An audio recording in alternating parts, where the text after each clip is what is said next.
દેશના મહાન સમાજ સુધારક અને સ્ત્રી શિક્ષણ પ્રણેતા એવા મહાત્મા જ્યોતિરાવ ફૂલેને માતા સાવિત્રીબાઈ ફૂલેને ભારત રત્ન આપવાની માંગ હવે તેજ બની છે. સમસ્ત માળી સમાજ મહામંડળ ટ્રસ્ટ ગુજરાત દ્વારા આજે તાપી જિલ્લા કલેક્ટરને આ અંગે એક મહત્વપૂર્ણ આવેદનપત્ર પાઠવવામાં આવ્યું છે. સમસ્ત માળી સમાજ મહામંડળ ટ્રસ્ટ ગુજરાત દ્વારા આજે તાપી જિલ્લા કલેક્ટરને એક મહત્વપૂર્ણ આવેદનપત્ર પાઠવવામાં આવ્યું હતું.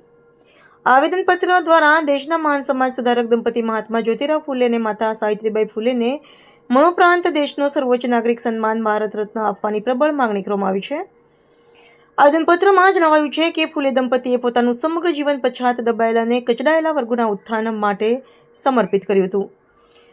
સાવિત્રીબાઈ ફૂલે અખંડ ભારતના પ્રથમ મહિલા શિક્ષિકા હતા, જેમણે કુરિવાજો સામે લડીને મહિલાઓ માટેના શિક્ષણના દ્વાર ખોલ્યા હતા. ડોક્ટર બાબા સાહેબ આંબેડકર પણ જેમને પોતાના ગુરુ માનતા હતા, તેવામાં મહાત્મા જ્યોતિરાવ ફૂલેએ સત્યશોધક સમાજ દ્વારા સામાજિક ન્યાયની સ્થાપના કરી હતી. સમગ્ર ગુજરાતમાં અભિયાન ટ્રસ્ટના પ્રમુખ ભાવિકભાઈ રામી અને અન્ય હોદ્દેદારોના જણાવ્યા અનુસાર ગુજરાતના દરેક જિલ્લા મથકો પર આ માંગણી સાથે આવેદનપત્ર આપવામાં આવી રહ્યા છે.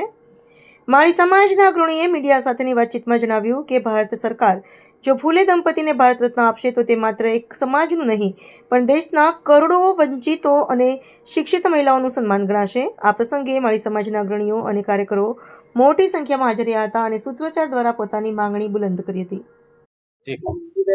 ભારત દેશના માલી સમાજની ઘણા વર્ષોથી માંગણી છે કે માલી સમાજના આદર્શ, માલી સમાજના આરાધ્ય એવા મહાત્મા જ્યોતિરાવ ફૂલે અને સાવિત્રીબાઈ ફૂલેને ભારત રત્ન મળવો જોઈએ.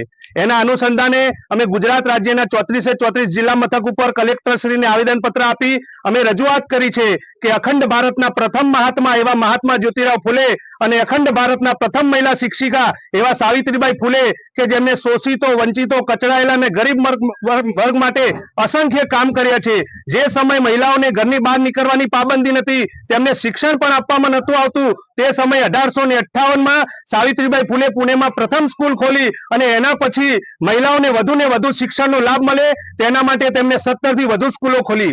આટલા અસંખ્ય કાર્યો કરવા છતાંય પણ આઝાદીના 80 વર્ષો પછી જેટલી પણ સરકાર આવી છે તેમને આ ફૂલે દંપતીને ભારત રત્ન એનાયત કરવામાં ઉદાસીનતા છેવી છે અને એના જ અનુસંધાને અમે આજ રોજ તાપી જિલ્લા કલેક્ટરશ્રીને આવેદનપત્ર આપી અમે રજૂઆત કરી છે કે આપ શ્રી અમારી આ વાત ઉપર સુધી પહોંચાડો અને સરકારશ્રી દ્વારા સત્વરે નિર્ણય લઈ આ ફૂલે દંપતીને ભારત રત્ન એનાયત કરવામાં આવે એવી અમે રજૂઆત કરી છે.